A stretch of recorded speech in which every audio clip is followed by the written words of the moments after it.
ప్రపంచంలోని అతిపెద్ద గుహను వియత్నంలో కనుగొన్నారు. సందూంగ్ అని పిలిచే ఈ గుహను హోమిన్ అనే వ్యక్తి 2013లో కనుగొన్నాడు. ఇది సుమారు 10 లక్షల సంవత్సరాల నాటిదని రీసెర్చర్స్ గుర్తించారు. ఈ గుహ 9 కిలోమీటర్ల పొడవు ఉంటుంది.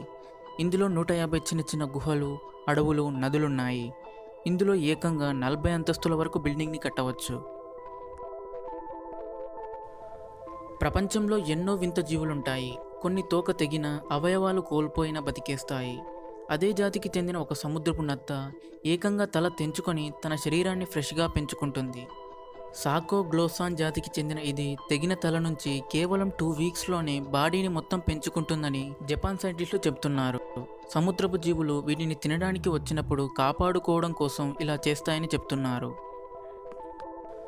ఈజిప్ట్లో అతి పురాతన బీర్ ఫ్యాక్టరీని కనుగొన్నారు. అమెరికన్ ఈజిప్ట్ పురావస్తు శాఖ తవ్వకాలలో ఇది బయటపడింది.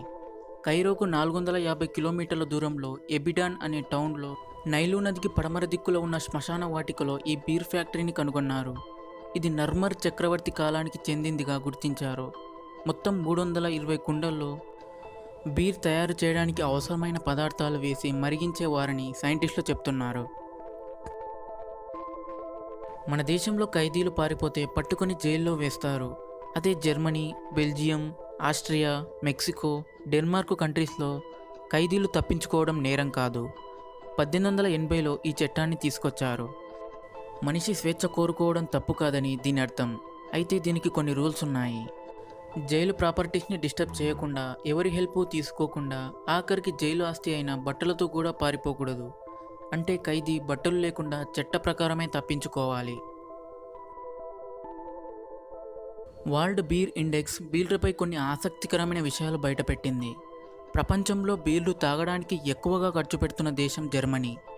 ఇక్కడి ప్రజలు యావరేజ్గా 411 లీటర్ల బీర్లు తాగడానికి 1.38 lakhs ఖర్చు చేస్తున్నారు. బీర్లు సౌత్ ఆఫ్రికాలో చీప్గా దొరుకుతాయి, కానీ ఖతార్లో మాత్రం బీర్లు చాలా కాస్ట్లీ. కరోనా, హెనికెన్ బీర్లు చాలామందికి హాట్ ఫేవరెట్. మన ఇండియాలో అయితే యావరేజ్గా బీర్ తాగడానికి 7,036 రూపాయలు ఖర్చు పెడుతున్నారు. వియత్నాంకి చెందిన 26 ఏళ్ల డు కుయెన్ ఏ ఇంటర్వ్యూకి వెళ్ళినా సెలెక్ట్ అవ్వలేదు.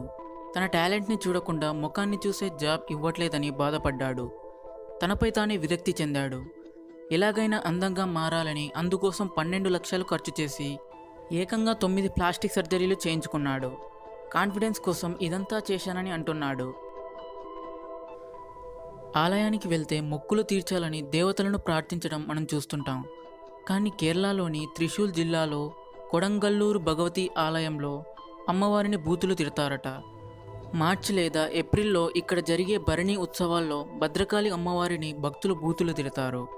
ఇలా చేయడం దైవారాధనలో భాగమని అంటున్నారు. ఇది జరిగిన తర్వాత రోజు అమ్మవారిని పరిశుద్ధం చేస్తారు. కాలిఫోర్నియా అడవుల్లో 2006 ఆగస్టు 25న ప్రపంచంలోనే అత్యంత ఎత్తైన చెట్టును క్రిస్ మైకేల్ కనుగొన్నారు. కోస్ట్ రైడ్వుడ్ జాతికి చెందిన ఈ చెట్టు పేరు హైపరియన్. దీని ఎత్తు 116 మీటర్లు. దీని వయసు 700 నుండి 800 ఏళ్ళు ఉండొచ్చని సైంటిస్టులు అంచనా వేశారు. ఇంకో ట్విస్ట్ ఏంటంటే దీనికి దగ్గరలోనే ప్రపంచంలో 2వ పొడవైన చెట్టు హేలియస్, 3వ పొడవైన చెట్టు ఇకారస్ ఉన్నాయి. ప్రపంచంలో ఎక్కడైనా గడియారం ముళ్ళు కుడి నుండి ఎడమ వైపుకు తిరుగుతాయి. కానీ విచిత్రంగా మన దేశంలోని దక్షిణ మధ్య గుజరాత్లోనూ, ఛత్తీస్గఢ్లోని కొరియా జిల్లాలోని గిరిజన ప్రాంతాల్లో మాత్రం గడియారాలు రివర్స్లో తిరుగుతాయి. ఎందుకిలా అంటే హిందూ సాంప్రదాయంలో ప్రదక్షిణ అంటే సవ్య దిశలో కుడివైపు నుంచి తిరుగుతారు. కానీ వీళ్ళు మాత్రం అపసవ్య దిశలో ఎడమవైపు నుంచి తిరుగుతారు. పొలంలో నాగలి దున్నినా కూడా అంతే. మా లెక్క ప్రకారం ప్రకృతి కూడా అపసవ్య దిశలో కదులుతుంది కాబట్టి మాకు మిగిలిన గడియారాలు తప్పుగా తిరుగుతున్నట్లు అనిపిస్తుందని అంటున్నారు. లాల్ సింగ్ గామిత్ అనే గిరిజనుడు ఈ ఆదివాసీ గడియారాన్ని తయారు చేశాడు. అప్పట్నుంచి గుజరాత్, ఛత్తీస్గఢ్లో కొన్ని వేల సంఖ్యలో అమ్ముడైపోయాయి. ఇవి ఆన్లైన్లో కూడా దొరుకుతున్నాయి. Okay friends, that's all for today. ఈ వీడియో కనుక మీకు నచ్చినట్లయితే వీడియోని ఖచ్చితంగా లైక్ చేసి షేర్ చేయండి. మరిన్ని ఇంట్రెస్టింగ్ వీడియోస్ కోసం నా ఛానల్ని సబ్స్క్రైబ్ చేసుకోండి.